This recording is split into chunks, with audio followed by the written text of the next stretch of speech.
The Lord be with you.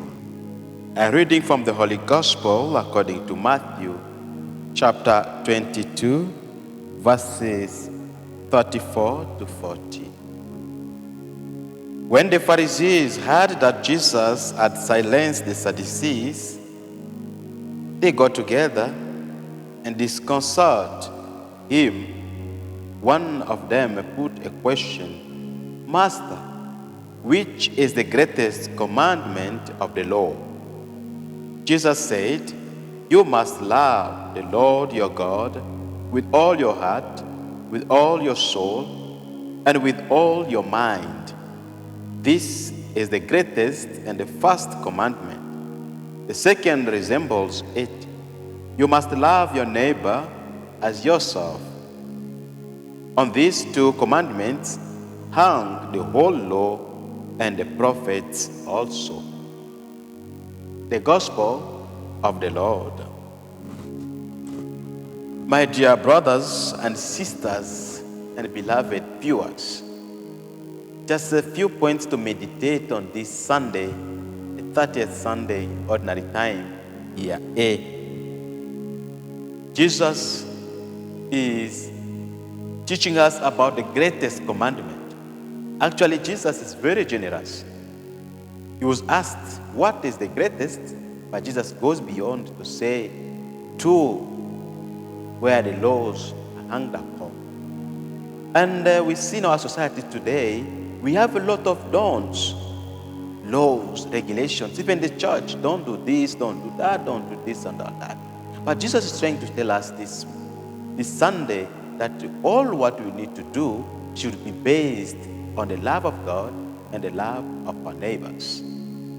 And for me, the love of God can be very easy to talk about, because we love God, we don't see God, we express His love sometimes in different ways.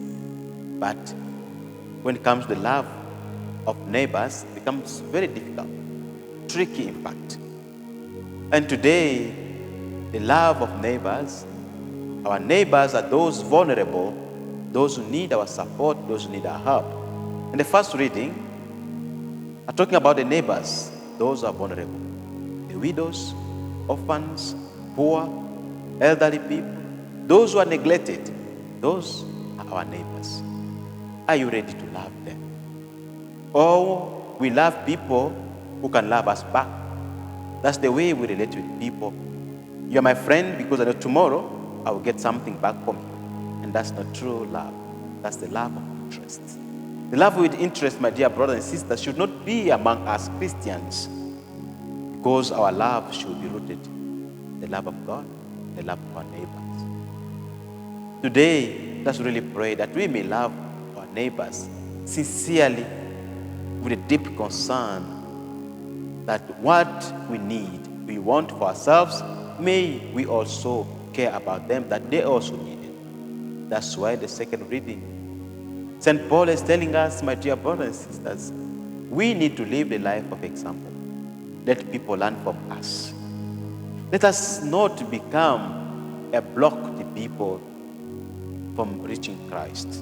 Because most often, we may be talking about Christ, we are baptized, we must not become a block the people, those who want to meet Christ. Because most often, when we live double life, different from what we say, people will notice and will not follow Christ. Let us really, my dear brothers and sisters, become a true example. Let us really love people as they deserve. Let us not have a love of interest. I love you because I know in the end I will get something. You are my friend because I know I will benefit something from you. That's not should be our love among us Christians. Our love should be sincere because you deserve it, because you need it. Because one day, one time, I will also need it. Not because of interest, but because God is in. That's why we talk of the image of God. When we are created, all of us were created the same image of God. Therefore, let our love be rooted in the love of God. Once we love our neighbors sincerely and truthfully, automatically we love God. May the love of God be in our life today. Let's go out this Sunday, my dear brothers and sisters, to love people, those who deserve.